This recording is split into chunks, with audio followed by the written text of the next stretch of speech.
चलिए आज first part में हम पढ़ा चुके हैं 1857 के विद्रोह के कंटेंट के बारे में।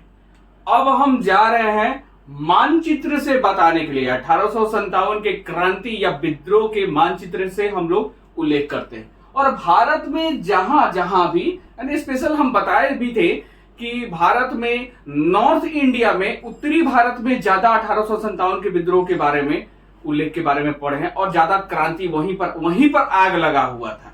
और भारत में कुछ कुछ जगह पर जैसे महाराष्ट्र हो गया, गोवा हो गया, गोलकुंडा यानी आंध्र प्रदेश हो गया, उड़ीसा हो गया, रायपुर वगैरह हो गया, यहां पर भी अपने को नेता घोषित वगैरह किए थे। और कौन कौन प्लेस किस किस जगह पर यानी अपने को नेता घोषित किए थे, अब उसी के बारे में हम डिटेल यानी बताते हैं।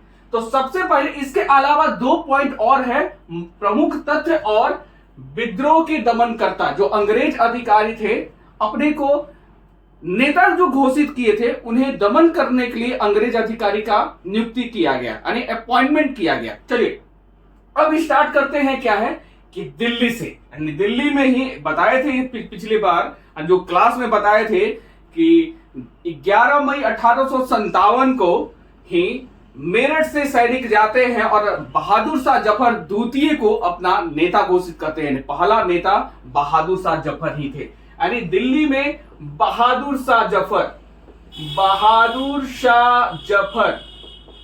अपने को शायरबाज कहते थे, बहादुर शाह जफर। और इनके सेनापति थे जिनका नाम था बख्त खां। अब बात करते हैं कानपुर के बारे में, यानी वरिष्ठ नेता थे जिनका नाम था नाना साहब। और इनके सहयोग में सबसे खतरनाक नाम है अजीम मुल्ला। इनके सहयोगी थे अजीम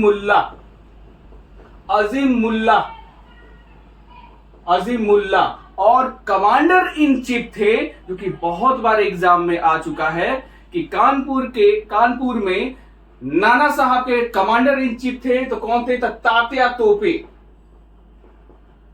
तोपे। लेकिन अपने को घोषित किए थे वो ग्वालियर में। जब ग्वालियर के पास आएंगे तो हम बताएंगे। बात करते हैं लखनऊ के, तो बेगम हजरत महल,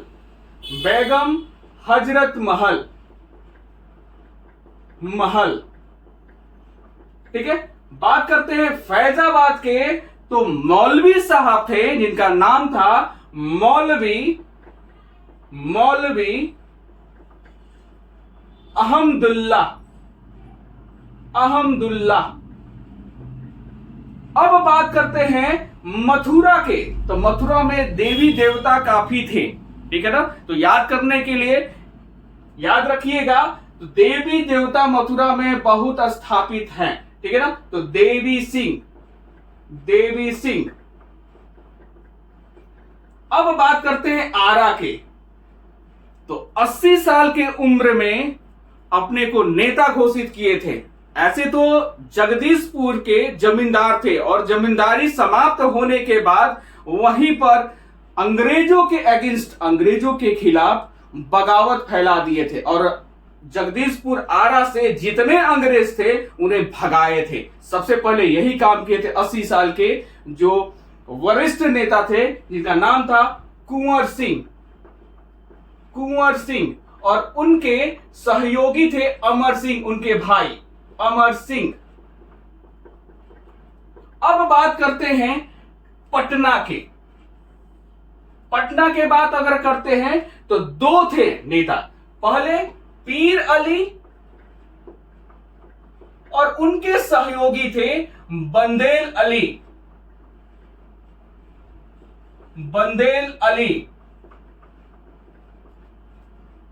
अब यहां पर बात करते हैं इलाहाबाद के बारे में, तो इलाहाबाद में कौन थे? तो इलाहाबाद में लियाकत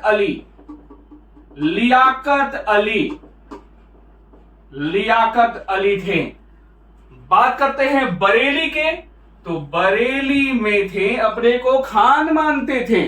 खान साहब ऐसे ही ताकतवर होते हैं, तो याद रखिएगा खान बहादुर खान बहादुर खां। अब बात करते हैं हम राजस्थान कोटा को। जय हो यानी जय दयाल और हर दयाल। जय दयाल के सहयोगी हर दयाल। बात करते हैं झांसी के, तो एक ही शेरनी थी जिनका नाम था रानी लक्ष्मीबाई। वो उनका मूल निवास वाराणसी में था और मणिकर्णिका घाट पर ही उनका जन्म हुआ था, तो उनका मूल नाम हुआ मणिकर्णिका।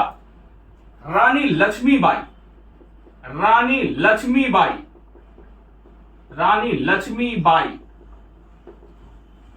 ग्वालियर में क्या है कि नाना साहब ने अपने को यानी तात्या तोपे को कमांडर इन चीफ घोषित किया और उन्होंने नाना साहब ने बोला कि आप जाइए ग्वालियर और वहीं पर क्या है कि अपने को नेता घोषित कीजिए। और याद रखिएगा झांसी की रानी यानी लक्ष्मीबाई की प्रथम गुरु थे वो तात्या तोपे ही थे, यानी ग्वालियर यानी तात्या तोपे।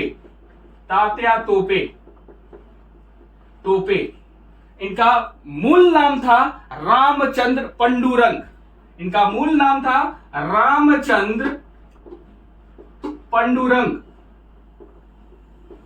पंडुरंग बहुत बार एग्जाम में आ चुका है कि तात्या तोपे का मूल नाम क्या था, तो रामचंद्र पंडुरंग। और यहां पर नाना साहब का मूल नाम था धोंधू पंत। अब बात करते हैं क्या है कि उड़ीसा के एक शहर है संभलपुर। तो संभलपुर में दो शाही बंधु थे जिनका नाम था एक का उज्जवल और एक का नाम था सुरेंद्र शाही।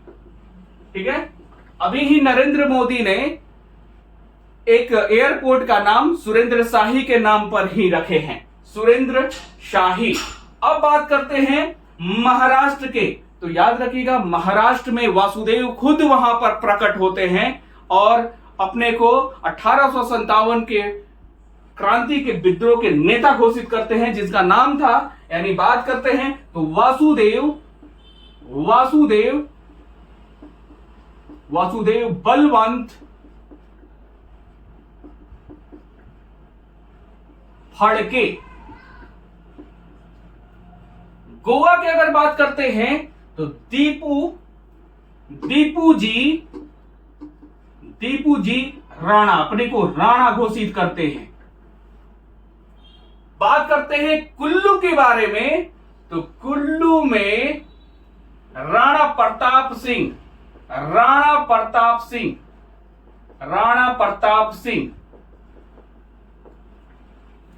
पंजाब में बात करते हैं तो वजीर खां।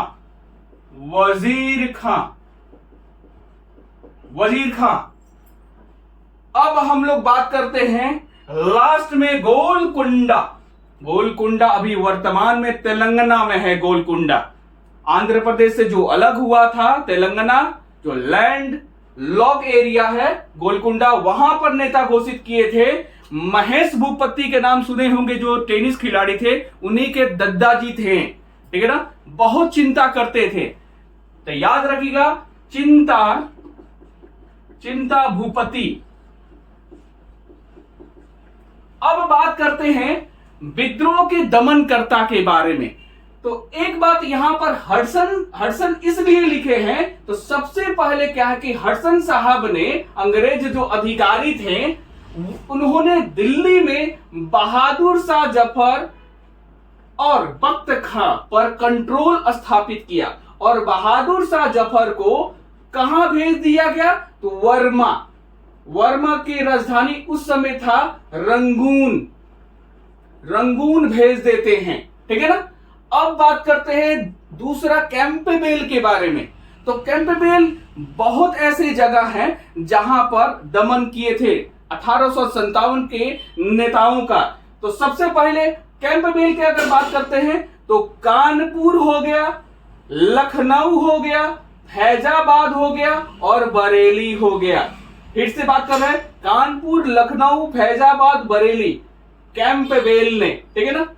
हर रोज की बात अगर बात करते हैं तो हर रोज ने ही बताए थे झांसी की रानी के बारे में, यानी झांसी की रानी के बारे में बोले थे कि ऐसी शेरनी है जो लास्ट दम तक अपना छोड़ी नहीं, यानी वो चीज कही जो कोई भारतीय मर्द ने नहीं किया, लास्ट तक लड़ती रही, यानी हर रोज बोलते हैं, यानी झांसी में हर रोज, ठीक है ना, हर रोज, रोज मतलब होता है गुलाब का फूल, लास्ट में गुलाब का फूल दे ही दिए झांसी यानी लक्ष्मीबाई को हर रोज, ठीक है ना। अब बात करते हैं विलियम्स टेलर के बारे में। तो बिहार के दो जगह बताए थे, एक आरा जगदीशपुर और एक पटना। तो सबसे ज्यादा खतरनाक यही था, आरा और पटना। तो टेलर साहब यानी अंग्रेज अधिकारी थे, यहां पर दमन करते हैं आरा और पटना। टेलर साहब कहां करते हैं, आरा और पटना। बात करते हैं कर्नल नील के बारे में। तो इलाहाबाद के नेता थे लियाकत अली। तो एल से लियाकत अली और एल से ही याद रखिए कर्नल नील के बारे में। तो यहां पर यानी इलाहाबाद में ही यानी कर्नल नील दमन करते हैं लियाकत अली को, ठीक है ना। अब बात करते हैं प्रमुख तथ्य के बारे में। तो प्रमुख तथ्य के बारे में हम लोग बात करते हैं तो सबसे पहले क्या कि 1857 के विद्रोह के बाद, तो उससे पहले के 1857 के जो क्रांति हुआ था उससे पहले जो कंट्रोल था अंग्रेजों की सेना, जो यूरोपीय सेना था उसका कंट्रोल था ईस्ट इंडिया कंपनी। यानी 1857 से पहले कंट्रोल यानी नियंत्रण किसके पास था, तो नियंत्रण था ईस्ट इंडिया कंपनी के पास था, ईस्ट इंडिया कंपनी के पास था। अब इससे यानी ब्रिटिश क्राउन ने इस नियंत्रण को, इस शासन को अपने कंट्रोल में ले लिया। अब क्या होगा कि अब होगा यानी ईस्ट इंडिया कंपनी समाप्त करके, यानी अब कंट्रोल ना करके अब करेगा यानी ब्रिटिश क्राउन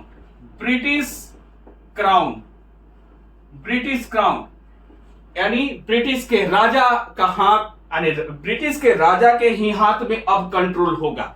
यानी इससे पहले क्या बात करते हैं कि भारत के गवर्नर थे, यानी 1857 से पहले भारत के गवर्नर कहे जाते थे, यानी भारत के गवर्नर कहे जाते थे। तो भारत के लास्ट गवर्नर थे लॉर्ड कैनिंग।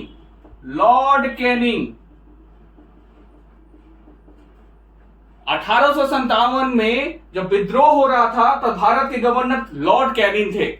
उस समय पीएम के बारे में डिस्कस कर चुके थे, यानी बिस्कॉट पामस्टन, बिस्कुट खा के पोस्टमार्टम करने जा रहे हैं, ठीक है ना।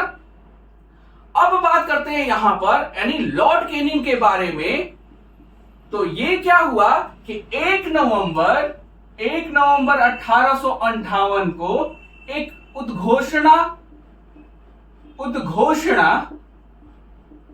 उद्घोषणा पढ़ते हैं, किसके संदर्भ में, महारानी विक्टोरिया के संबंध में एक उद्घोषणा ये करते हैं। कहां पर करते हैं, तो इलाहाबाद। कहां पर करते हैं, तो इलाहाबाद में उद्घोषणा करते हैं। इस उद्घोषणा को प्रिपेयर तैयार कौन किया था, तो स्टैनली साहब ने तैयार किया था।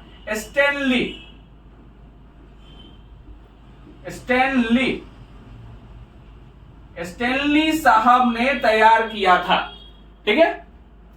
अब हम यहां पर बात करते हैं यानी महारानी, यानी ये क्या है कि 1 नवंबर 1858 महारानी बोलती है कि अब भारत के गवर्नर समाप्त कर दिया जाए। अब क्या होगा, भारत के वायसराय होगा, यानी अंतिम गवर्नर बने लॉर्ड कैनिंग। अब होगा वायसराय, यानी भारत में वायसराय, यानी प्रथम वायसराय कौन बने? तो लॉर्ड कैनिंग ही बने। लॉर्ड कैनिंग बनते हैं। एक लास्ट इंपॉर्टेंट चीज क्या है कि 1858 में क्या होता है कि 1857 में क्या है कि दो प्रकार का सैनिक होता है, एक यूरोपियन सैनिक होता है, एक भारतीय सैनिक। स्वाभाविक है कि भारत में यानी सैनिकों की संख्या ज्यादा होगा और यूरोपियन की जो सैनिक की संख्या कम होगा, तो ये सैनिक का रेशियो था 5:1, ठीक है ना। इसे क्या है कि इसे कम करने के लिए एक आयोग गठन किया गया 1858 में, जिसका नाम था पील कमीशन।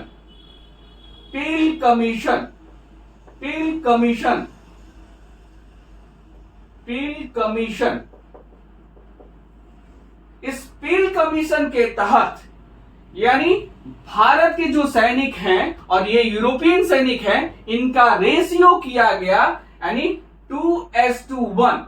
अब भारत के सैनिक का रेशियो हो जाएगा 2 और 1। अब पहले था 5:1। जय हिंद।